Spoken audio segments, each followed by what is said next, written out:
Hello दोस्तों, स्वागत है आप सभी का हमारे यूट्यूब चैनल पर। दोस्तों, हॉलीवुड मूवीज़ की जब भी बात होती है तो उसमें हॉरर कैटेगरी सभी की लगभग फेवरेट होती है दोस्तों। और हॉरर कैटेगरी में भी कॉन्जरिंग सीरीज़ का नाम ना आए ऐसा तो दोस्तों नहीं हो सकता दोस्तों।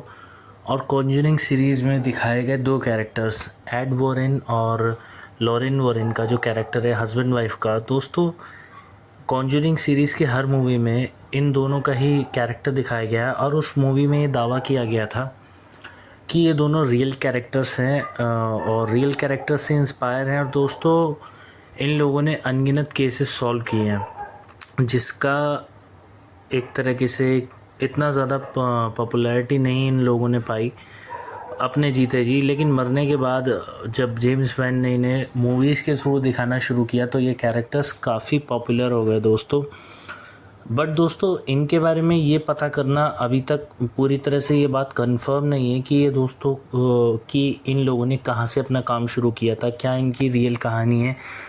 और दोस्तों, पूरी डिटेल जाने बिना तो केवल किसी जानकारी के आधार पर ही इनके बारे में ये कह देना कि ये रियल कैरेक्टर्स थे तो ये भी गलत होगा दोस्तों। तो आज मैंने इसी कड़ी में एक वीडियो बनाई है दोस्तों, और इनसे रिलेटेड मैंने कुछ इस तरह की इन्फॉर्मेशन कलेक्ट करके ये वीडियो बना रहा हूँ दोस्तों, ताकि इनके बारे में पब्लिक तक सही बात पहुँचे कि आखिर ये कपल थे कौन, इनकी शुरुआत कहाँ से हुई थी, इनका जन्म कहाँ हुआ था और कैसे ये लोग इस पेशे में आ गए।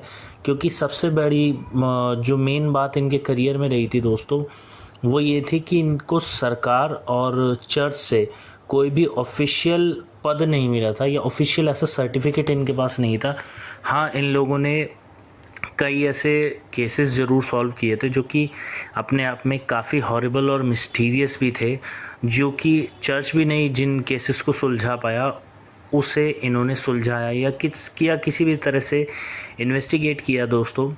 वो इनकी सबसे बड़ी सक्सेस भी थी और वही इनकी पॉपुलैरिटी का कारण भी बने थे। अब दोस्तों, बात करते हैं इन दोनों की। तो सबसे पहले बात करूंगा एड वॉरेन की, जिनका बर्थ हुआ था दोस्तों 7 सितंबर 1926 यूएसए में दोस्तों इनका जन्म बताया जाता है। और दूसरी तरफ लॉरेन वॉरेन जो कि इनकी वाइफ थी, उनका बर्थ हुआ था दोस्तों 31 जनवरी 1927। वो उनका जन्म भी यूएसए में ही हुआ था। अब दोस्तों, बात करते हैं इनकी अर्लियर स्टेजेस की, जिसमें एड वॉरेन स्टार्टिंग में पेंटिंग्स का भी काम करते थे, जो कि कॉन्जरिंग सीरीज़ में भी दिखाया गया है दोस्तों।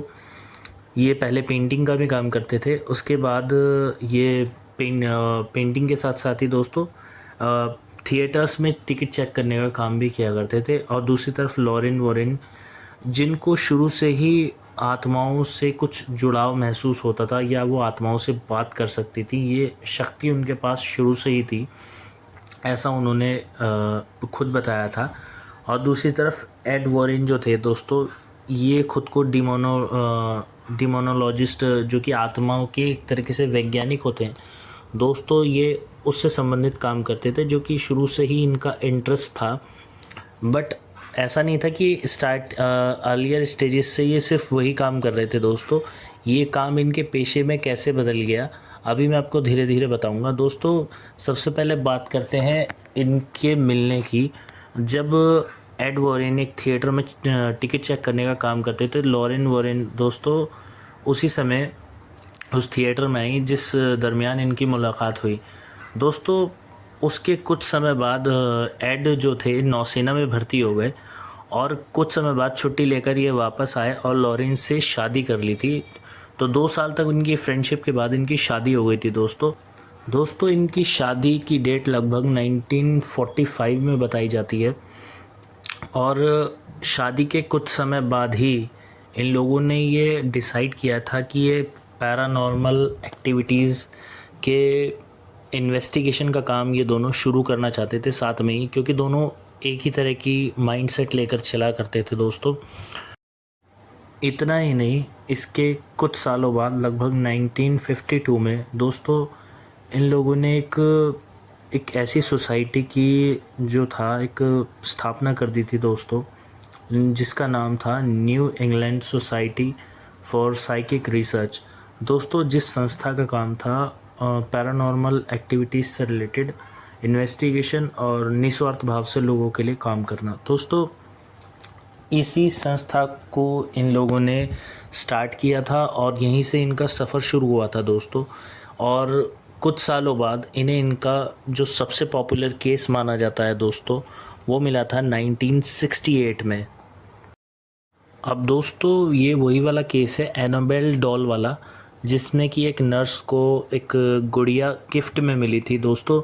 और इस गुड़िया में एक आत्मा के होने की बात उस नर्स ने कही थी, या इस गुड़िया का इधर से उधर चलकर इस तरह से जाना एक डॉल के लिए इम्पॉसिबल बात थी दोस्तों, और जिसने उस नर्स को काफ़ी नुकसान पहुंचाया था। इसका केस एड और लॉरेन के पास पहुंचा था दोस्तों। इसी पर एनाबेल मूवी भी बन चुकी है और आपने वो मूवी देखी होगी कि दोस्तों जब ये डॉल एड और लॉरेन के पास आई थी, तब इन्होंने ये महसूस किया था कि इस डॉल में कुछ ना कुछ पैरानॉर्मल एक्टिविटी है। बाद में इन्होंने इसे अपने कब्ज़े में लेकर चर्च की मदद से दोस्तों इन्हें इस डॉल को एक म्यूज़ियम में रखवा दिया था, जो कि आज तक म्यूज़ियम में इसी तरह से कैद है दोस्तों। एनाबेल की बहुत सारी इस तरह की मूवीज़ बनी हुई हैं, Annabelle Creation, Annabelle comes home. तो उसमें इस डॉल का जिक्र इसीलिए दिखाया गया है क्योंकि ये एड और लॉरेन का सबसे पॉपुलर केस था, जिसे इन्होंने काफ़ी मशक्क़त के बाद सॉल्व किया था। अब दोस्तों बात करते हैं इनके सेकंड केस की, 1971 का पेरेंट फैमिली केस दोस्तों, जिस पर कॉन्जरिंग बन चुकी है। अब दोस्तों इस केस में क्या हुआ था, एक फार्म हाउस होता है, जैसे कि फ़िल्म में भी दिखाया गया था कि एक फ़ैमिली वहाँ शिफ्ट होती है और वहाँ पर कुछ आत्माएं होती हैं और वहाँ पर कुछ पैरानॉर्मल एक्टिविटी होती हैं दोस्तों। इस फार्म हाउस के लिए एग्जॉर्सिज्म की भी डिमांड की गई थी इन दोनों की तरफ से, बट चर्च ने एग्जॉर्सिज्म के लिए मना कर दिया था। उसके बाद उस फैमिली ने इस घर को छोड़ दिया था, जो कि इनकी करियर का दूसरा सबसे बड़ा केस बनकर उभरा था। अब दोस्तों बात करते हैं 1975 इनका तीसरा केस, जो कि अमाइटीविले मूवी में आपने देखा भी होगा दोस्तों। यहाँ पर एक ऐसा घर दिखाया गया था जहाँ पर एक फैमिली के कुछ मेंबर्स की उन्हीं के बेटे ने बहुत बुरी तरह से मर्डर कर दिया था दोस्तों। एक साल बाद एक फ़ैमिली वहाँ पर शिफ्ट होती है और उनको कुछ इस तरह की एक्टिविटीज़ या आवाज़ें सुनाई देती कि वहाँ पर कुछ है। एड और लॉरेन के पास जब ये केस आया दोस्तों, उन्होंने जांच में पाया कि इस घर में कुछ ना कुछ तो गड़बड़ है। हालांकि ये केस कितना सुलझा था ये तो मूवी के थ्रू आपने देख ही लिया होगा दोस्तों। और इस एड और लॉरेन ने काफ़ी नतीजे पर पहुंचने के बाद उस फैमिली से इस घर को छोड़ने के लिए कहा था, जो कि उस केस का सबसे टर्निंग और पॉपुलर पॉइंट रहा है। अब दोस्तों बात करते हैं इनके चौथे केस की, 1977 एनफील्ड पोल्टरजेस्ट केस। दोस्तों आपने कॉन्जरिंग 2 मूवी देखी होगी, वही जिसमें वो पेंटिंग वाली इविल नन दिखाई गई थी दोस्तों। ये केस दोस्तों एक रियल घटना पर इंसिडेंट था, जिसमें एक सिंगल मदर होती है जो अपनी बेटियों के साथ रहती है और उसके साथ अचानक से कुछ हॉरिबल इंसिडेंट्स होने लगते हैं और उसकी बेटी जो है ईविल स्पिरिट्स का शिकार हो जाती है दोस्तों। ये केस जब एड और लॉरेन के पास आया था, उन्होंने काफ़ी मशक्क़त के बाद इस केस को सॉल्व किया था। हालांकि मीडिया ने इस केस को फ़र्ज़ी बताया था दोस्तों, फिर भी ये केस उनके करियर का सबसे बड़ा और दिलचस्प केस माना जाता है दोस्तों। और इसके कुछ समय बाद ही उस फैमिली ने भी उस घर को छोड़ दिया था दोस्तों। चर्च का उसमें कितना इन्वॉल्वमेंट था दोस्तों ये तो नहीं पता, क्योंकि चर्च ने हमेशा इन्हें सर्टिफिकेट नहीं दिया था इन हस्बैंड वाइफ को। तो इसी तरह के इनके बहुत से केसेस हैं दोस्तों जो इन्होंने सुलझाए थे। अब इनका एक लास्ट केस बचता है दोस्तों इन्हीं पॉपुलर केसेस के बीच में। दोस्तों आप लोगों ने कॉन्जरिंग 3 मूवी ज़रूर देखी होगी, वही devil made me do it वाली। दोस्तों यहाँ पर दिखाया गया था कि एक लड़का होता है जो कि अपने अंदर आत्मा बुला लेता है, बट दोस्तों मूवी में जिस तरह से दिखाया गया है कि कोर्ट में केस चलता है और वो लड़का ये दावा करता है कि शैतान ने उसके थ्रू ये सब किया है। दोस्तों ये एकदम से हकीकत है कि रियल में एक ऐसा केस हुआ था जहाँ एक लड़के ने कहा था कि शैतान ने उसे ये सब करने के लिए उकसाया। ये एक रियल केस था दोस्तों, और एड और लॉरेन की पॉपुलैरिटी का कह सकते हैं कि दोस्तों काफ़ी ज़्यादा बहुत बड़ा निचोड़ था, जहाँ पर अब कानून के दायरे में ये पहुंच गया था, इनकी पॉपुलैरिटी और इनके किस्से तो ये कानून के दायरे में भी आ गए थे दोस्तों। यही नहीं, ये 5वां केस था दोस्तों जिन्होंने इनकी पॉपुलैरिटी को चार चांद लगा दिए थे दोस्तों। अब दोस्तों इसके साथ ही कॉन्जरिंग मूवी में दावा किया गया था कि इन्होंने हज़ारों केसेस सॉल्व किए हैं। तो दोस्तों ऐसा सच है कि इन लोगों ने बहुत से केसेस सॉल्व किए हैं, बट हाँ, ये बात भी कहीं ना कहीं सच है दोस्तों कि इनको कभी भी किसी भी एक वेरीफाइड जो होता है ना दोस्तों, कि किसी संस्थान या इंस्टीट्यूट से ऐसा कोई सर्टिफिकेट कभी नहीं मिला दोस्तों। इसीलिए इनके इस तरह के स्टेटमेंट्स जो मूवी में दिखाए गए हैं कि इनके ऊपर दावा किया गया था कि इन्होंने हज़ारों केसेस सॉल्व किए थे, और कुछ का तो रिकॉर्ड ही नहीं है। बट दोस्तों इनके बारे में जो बात मैंने बताई कि हाँ, चर्च की तरफ से ये वेरीफाइड नहीं थे, वो उस मूवी में नहीं बताया गया, इसीलिए वीडियो बनाना ज़रूरी था। और वीडियो में कुछ केसेस का और कुछ मूवीज़ का और इनके बर्थ और इनकी दोस्तों जो भी इनकी पर्सनल लाइफ है उसके बारे में भी बताना बहुत ज़्यादा ज़रूरी भी था। अब दोस्तों बात करते हैं इनके मरने की, तो जिसमें कि एड वॉरेन का सबसे पहले निधन हुआ था दोस्तों। उसकी डेट लगभग थी 23 अगस्त 2006 में दोस्तों एड वॉरेन की डेथ हुई थी दोस्तों। इसी तरह इनकी वाइफ लॉरेन वॉरेन जिनकी 2019 के आसपास डेथ हुई थी दोस्तों।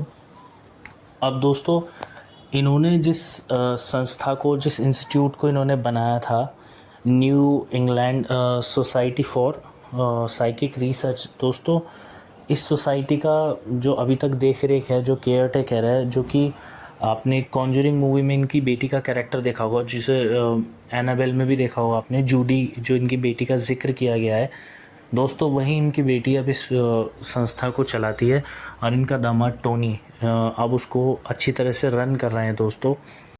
तो दोस्तों ये थी एड और लॉरेन की कहानी दोस्तों। अगर आपने कॉन्जरिंग मूवीज़ देखी है तो आपने इन दोनों के बारे में ज़रूर सुना होगा दोस्तों। आपको ये कैरेक्टर्स और ये मूवी सीरीज़ कॉन्जरिंग और एनाबेल वाली कैसी लगती है ये आप बताना, और वीडियो आपको कैसी लगी ये भी आप ज़रूर बताना दोस्तों। हम वीडियो के थ्रू कभी भी किसी का नाम ख़राब नहीं करना चाहते, ना कि और इसके बारे में कोई झूठ बोलना ये दोस्तों अच्छा नहीं लगता। तो इसीलिए हम फैक्ट्स पे बात करते हैं, जो जानकारी इनकी जहाँ से भी मिल जाती है वो ठीक ठाक इस तरह से ही हम बताते हैं, क्योंकि इंडियन ऑडियंस को भी कॉन्जरिंग और एनाबेल सीरीज़ बहुत अच्छे से देखी हुई है दोस्तों। तो इंडियन ऑडियंस के बीच में भी एक बहुत एक अजीब सी बात थी कि वो इन पेयर के बारे में इतने अच्छे से नहीं जानते थे। इसीलिए दोस्तों इंडियन ऑडियंस को बताना बहुत ज़रूरी था कि ये दोनों एक्चुअली थे कौन, और चर्च से इनका वेरिफिकेशन ना होना या वेरीफाइड ना होना दोस्तों, वही इनके पूरे जीवन का एक नेगेटिव पार्ट भी रहा। बस दोस्तों यही आज का हमारा टॉपिक था, जो कि आज की वीडियो में हमने कंप्लीट किया है दोस्तों। इसी तरह की वीडियोस हमारे चैनल से डलती ही रहती हैं, आप देखते ही रहते हैं, और बहुत ज़्यादा आपका एक अच्छा सा एक रिस्पांस भी मिल रहा है हमारे चैनल को। तो और इस चैनल को बढ़ाइए दोस्तों, इसी तरह की अच्छी अच्छी कहानीज़ आप तक पहुंचाता रहूँगा दोस्तों। वीडियो अच्छी लगी तो वीडियो को लाइक एंड शेयर कर देना, चैनल को सब्सक्राइब कर देना। अब मिलेंगे मेरी नेक्स्ट वीडियो में, तब तक के लिए दोस्तों जय हिंद।